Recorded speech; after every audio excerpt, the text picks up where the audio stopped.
Agora você ouve uma palavra de vida com o pastor Érico Rodolfo Bussinger.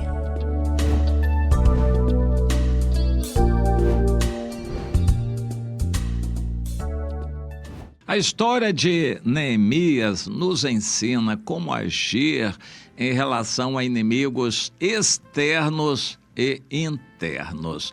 Vamos procurar entender. O Neemias era um jovem bem colocado, estava no cativeiro, porém pelas suas qualificações, pela graça de Deus, ele foi guindado a uma posição privilegiadíssima de assessor do rei, homem da confiança do rei.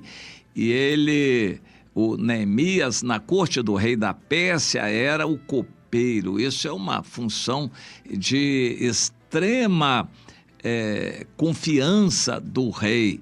E ele provava toda a comida e bebida que eram dados ao rei, e para saber se havia algum veneno ou coisa parecida. Mas ele era responsável por toda a comida que o rei comia, era um cargo de extrema confiança. Mas ele sentiu o chamado de Deus e foi levado para pedir ao rei para ir para Jerusalém reconstruir as muralhas da cidade.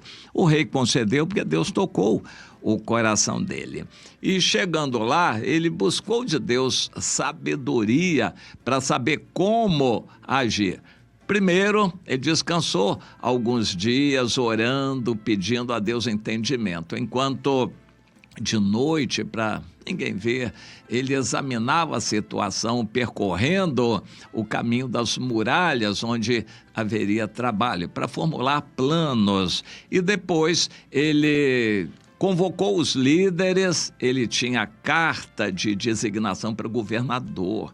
Ele foi designado pelo rei da Pérsia governador da Judéia.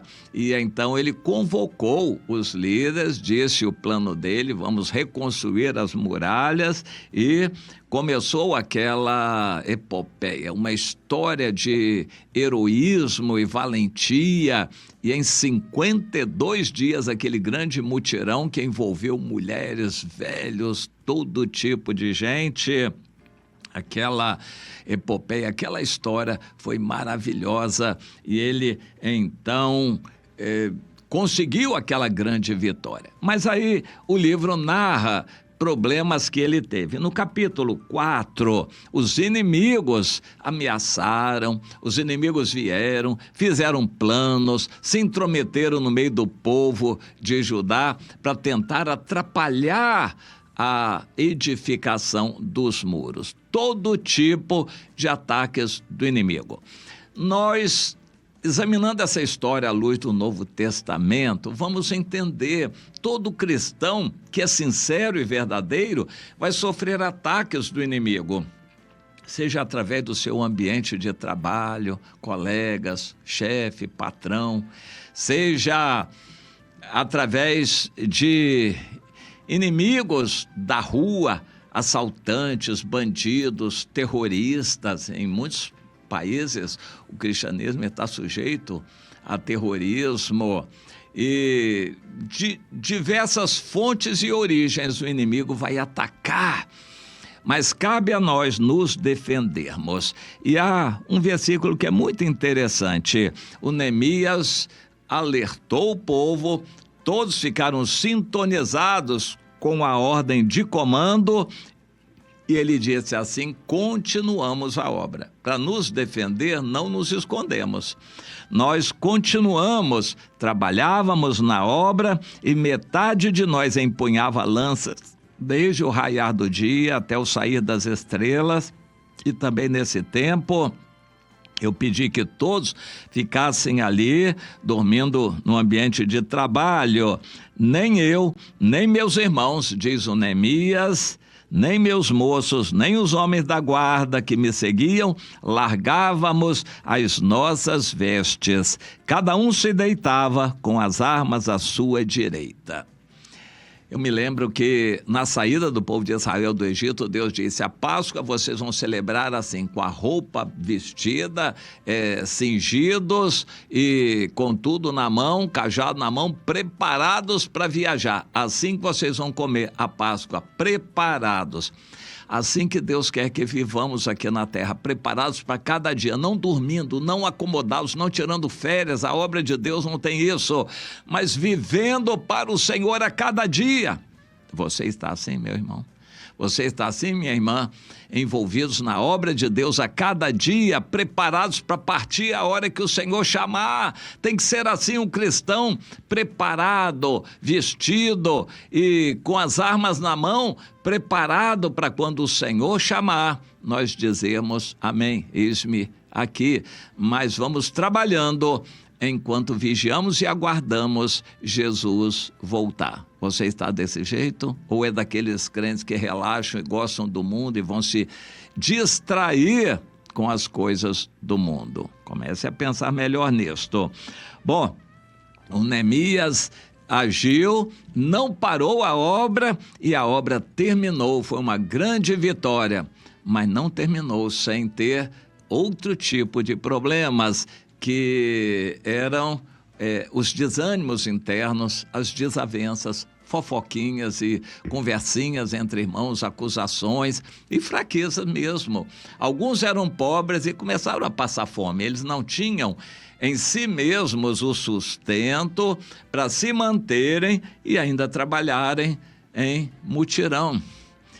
Tem gente que não gosta de mutirão. Eu lembro de um irmão, ele disse: pastor, não dá para eu trabalhar nisso não. Se me pagar, eu vou trabalhar.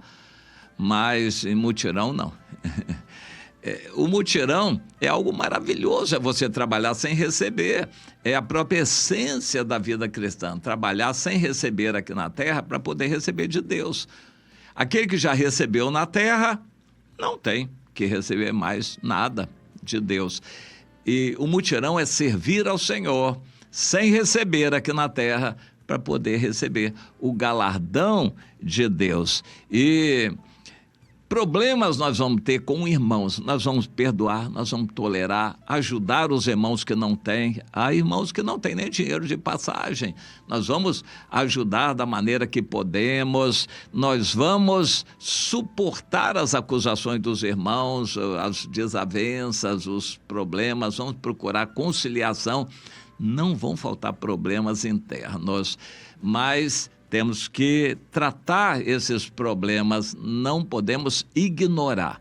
Contra o inimigo de fora, a gente vigia. Contra os adversários de dentro, os problemas de dentro que envolvem o nosso eu, o nosso pecado, nós vamos ter que tratar. Não dá para a obra de Deus ir para frente com a gente vivendo em pecado. Se o pecado não for tratado, vai nos enfraquecer. Não poderemos resistir ao inimigo. Nossos problemas internos têm que ser tratados entre nós. E o Senhor nos mostra como.